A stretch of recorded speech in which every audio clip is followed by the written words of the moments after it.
What's up, guys? It's Allison. Today I'm going to do a book talk about Goblet of Fire, fourth book. I'm slowly finishing all of these. I really want Sirius to be proven innocent. Don't spoil it for me, but I really want him to be innocent. I was glad that he could finally have all of his magic stuff in his room because, before he wasn't, because the Dursleys are like a little annoying muggles that they are, would not let him, and yeah, he can finally have it because Sirius, and he conveniently chose not to tell them that Sirius did not kill Peter, even though he was convicted for it, but he should be innocent because he should be free, and then Harry can be happy, and the people who care about not the stupid Dursley. The way that Mr. Weasley, Ron, Fred, and George arrived at Harry's house, I probably would have paid actual money to see the Dursleys' faces when they started coming out of their fireplace. And it's electric, they're like, how are we gonna get out of this? That is the best way to travel, like, really. And then Fred and George made the candy, and then they conveniently dropped them so that Dudley would end up eating one. They saved him, and then they took him to the World Cup for the Wizard tournament thing, and that's where we meet Crumb, and I don't really end up liking him. And then when they got back to Hogwarts, Draco, being the annoying jerk and mean pure person he was being rude and saying really horrible things to Ron about him and his family. And then their new dark arts, after they had turned away, their new dark arts teacher comes along, and Ron, Harry, and Hermione are all walking away. And then Draco raises his wand to cast a spell onto them, and the new dark arts teacher turns Draco into a ferret and bounces him down the hall. And then, of course, another professor comes and is like, you can't do that. Every time Harry wrote Sirius, I half wanted to yell at him because I didn't want Sirius to get caught because he hasn't been proven innocent. And he'd get sent back to Azkaban, and then he'd probably get the death kiss or whatever it's called. And no, I want him to be innocent, not dead. It's not fair. Why isn't he innocent? I'm not proven innocent yet. Alright, now let's fast forward to the fact that Harry's name was pulled out of the Goblet of Fire even though he couldn't put it in himself. One, because he was too young.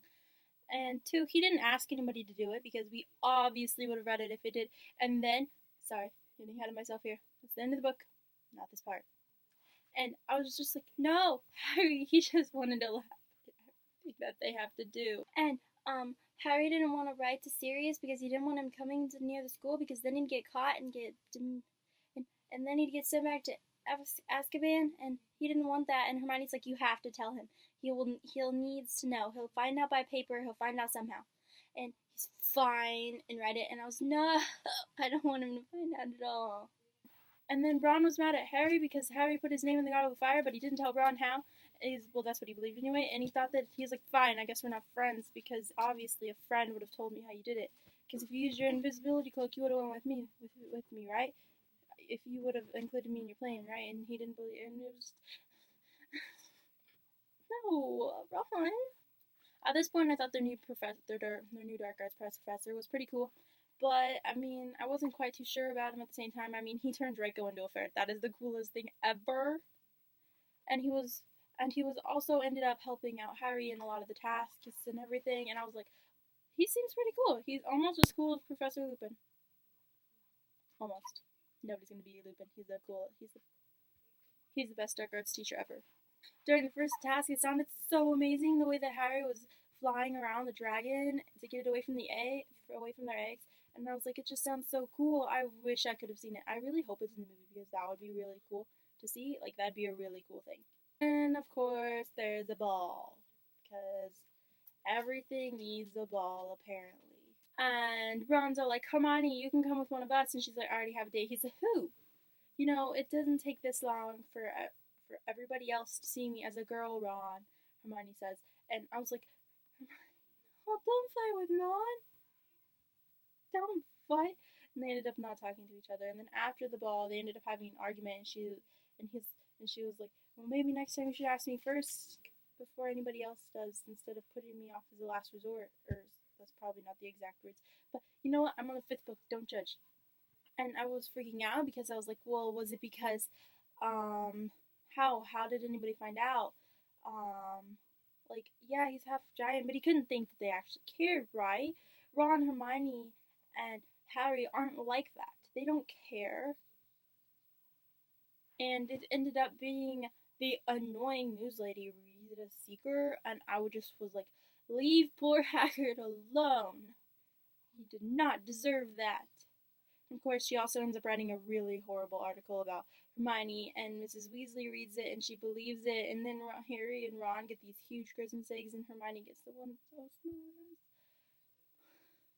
Why'd you believe it, Mrs. Weasley? Harry kept putting off figuring out what the egg meant, and he told Hermione he had it figured out. He told pretty much everybody he had it almost figured out when after Cedric had given him a clue, but he was stubborn and didn't want to use it. Because he had asked Cho to the dance and Harry liked Cho, and I was just get over it, Harry. You're gonna get yourself killed with this stubbornness stuff. And he feels really bad when he tells Hagrid, and Hagrid's so proud of him. He's like, I just know you're gonna win, and he just feels so bad that he's lying to him because he's just so proud of him, and he finally decides to use a hint that Cedric gave him and go take a bath in the perfect bathroom, where Moaning Myrtle turns out to be and actually helps him figure out how to put the egg in the water to figure out what it was, because Cedric did not include that information.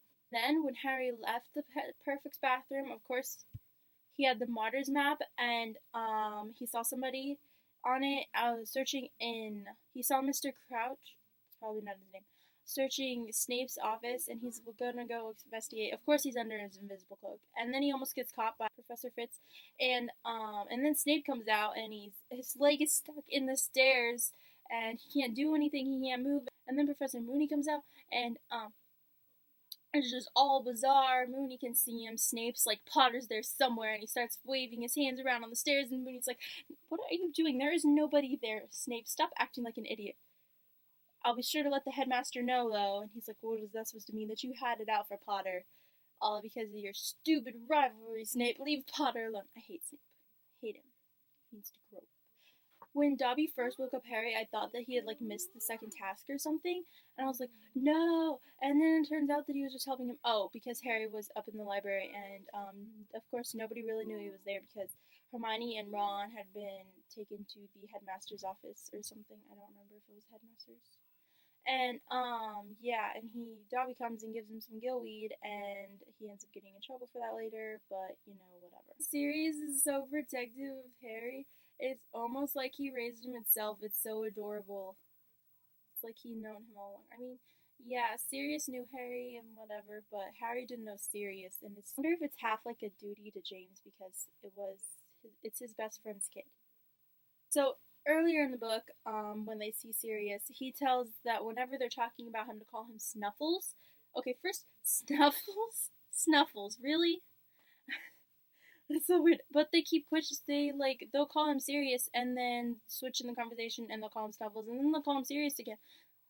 You're kind of giving away the code name there for one, and two, anybody can hear your conversation in Sirius. Like, is there another Sirius or something? Because seriously, Sirius is a name that I don't think is very common. Okay, why does Dumbledore trust Snape so much? I still haven't figured that out. I'm in the 5th book, and I still don't know why. I do not trust Snape. He was a Death Eater. I don't trust him. And then you show up and give away Sirius's secret identity as a black dog to Snape. And I'm just, no, stop trusting Snape, Dumbledore, until you give me a reason to trust him. I'm not trusting him. There's something wrong. I don't like him. He's annoying. He's a jerk to Harry. He doesn't deserve Dumbledore's trust, and until I have proven otherwise, I don't think he deserves it. I thought Fleur had died, and then I thought maybe Crumb had died, and then poor Cedric. And Harry's being all noble. Come on, we'll just grab it together. Because you obviously to win, but you want me to win because you think that I should have won. And so they grab it together, and then they're transported. And mine's like, why don't you grab the cup and go back? And the first sign of the creepy darkness, and you think somebody's watching you, grab the cup and go back. But they don't. And Voldemort, Cedric didn't deserve to die.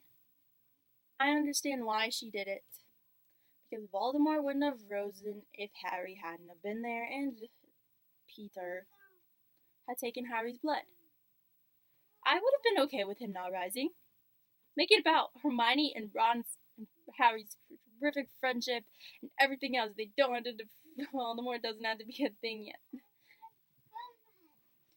And then the battle and the lights and the wands are connected and there's a yellow stream of light and first comes out Cedric and he's like, what the heck? And then comes out another one and then comes out his parents and it's just, what's going on? And his parents are, and his mom's just like, hold on, Harry, hold on, your father's coming, hold on. Like, because if he lets go, then he's probably gonna die. And it's just so, he saw his parents and he's never gonna, and he keeps remembering this thing and the night, he's gonna remember this forever and it's gonna be haunting him. Okay, I think that's it because I'm starting to think more into the 5th book, and yeah, so I'll see you guys in the next video. Bye!